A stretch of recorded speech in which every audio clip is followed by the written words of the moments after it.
Hello, hello, welcome. It has been a little while. I'm happy that I'm back here with you. It's been really hard. It's been a lot of downs, but I'm always looking forward to the ups with you guys. And, um, I've definitely been practicing more self-control and trying to keep my broadcast to a more positive vibe. And so here we go. Here we are on a journey. Trying to stay strong in the midst of negativity, pain, trauma. So I've been looking to, me, I'm looking for help everywhere that I can get it. Every week I'm focusing on a different thing. At the beginning of this week, I was focusing on my eye health, and now I'm working on mental health. And so, by Friday, I'm going to make sure I have appointments somewhere set up for my eye, and, also looking for additional places that could possibly help. So here we go. Behavioral health clinics, what they offer, the diagnostic assessment. I must say, I've had several of those, and it can be triggering. And so anybody who is in the search of behavioral health help and just mental health, keep in mind, whatever your trauma is, whatever the pain is, you're going to have to bring it up. You're going to have to discuss it over and over again. And that is, I don't know why it feels like it's harder to talk about it every time. And maybe just because I feel like I'm coming out of the place of crying and into a place of anger. And that's a wave that I've been riding, because I felt like this when it happened. I was crying the first week. The next week I was angry. Next week I was crying again. The next week I was angry. So, just very extreme feelings, but on either scope, it just depends on the day. And so it definitely will affect you whenever you're going to take a diagnostic assessment. Is definitely important. I highly recommend that you have someone go with you, or at least have a close family member or friend take you and pick you up. So you have somebody walking in there with you, or, dropping you off, that's able to talk to you and keep you calm and okay. And then also when you leave, you could tell them exactly what happened, how it happened, and if you have any issues, they can help you do something about it immediately.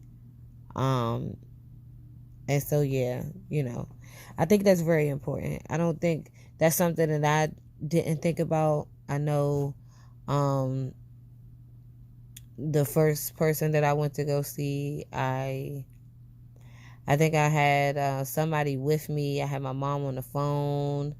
One of the other instances, I literally, I lost service on my phone. So then I recorded the whole thing, because I was afraid, and, I had a break. Obviously, I had a nervous breakdown when I was communicating with them, but it was just different instances. Like, I'm afraid to go to these places by myself. And that's just because of what happened to me, So it took me going to these places over and over, finding locations that were in areas that were familiar to me, going in the middle of the day, nowhere near, sunrise or sunset, middle of the day. It should be plenty of people around, It's just all the things I had to do to try to help myself justify getting over the fear, or not having the fear, or not thinking what happened to me on September 11th, 2019 was going to happen to me again,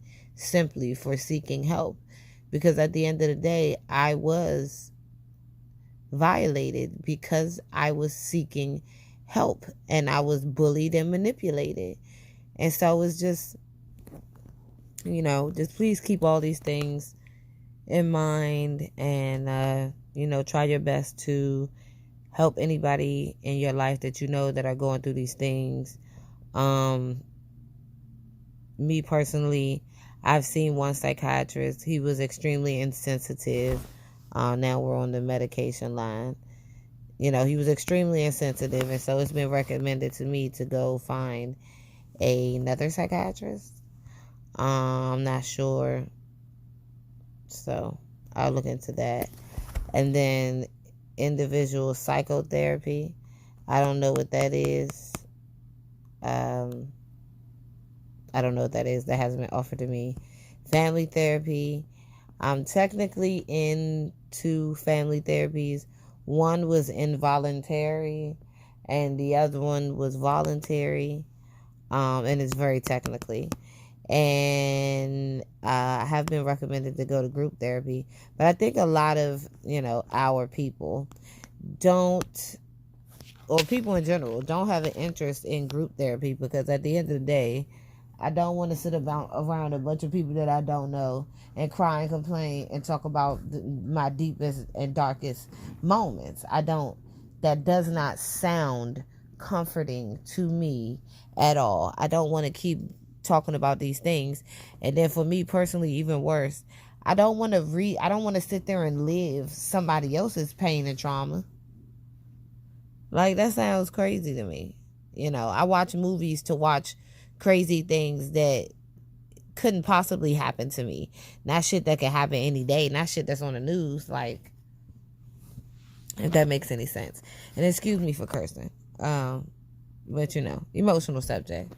And so I just wanted to share that with you guys. Like I said, I'm just trying to take a more positive note. I want to help. I want to be helpful. Next time we'll, talk about other things, but there's always help.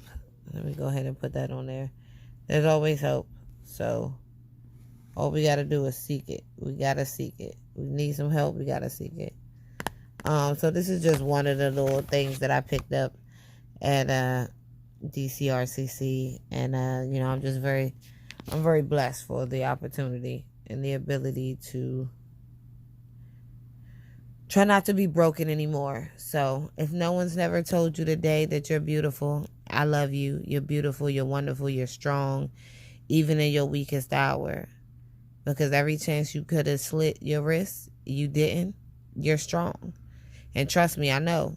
It's hard not to pick that blade up. It's hard not to make that plan. It's hard not to execute the plan if you have one. You're not alone.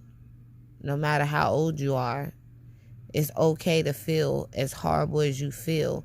But know that it's not okay to feel that way forever. And you can't feel that way forever. It's impossible. Something has to change. And let that be your heart.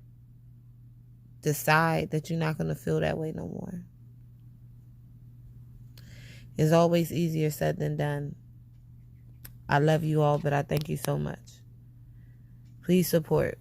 No means no. Gifts and go. Thanks.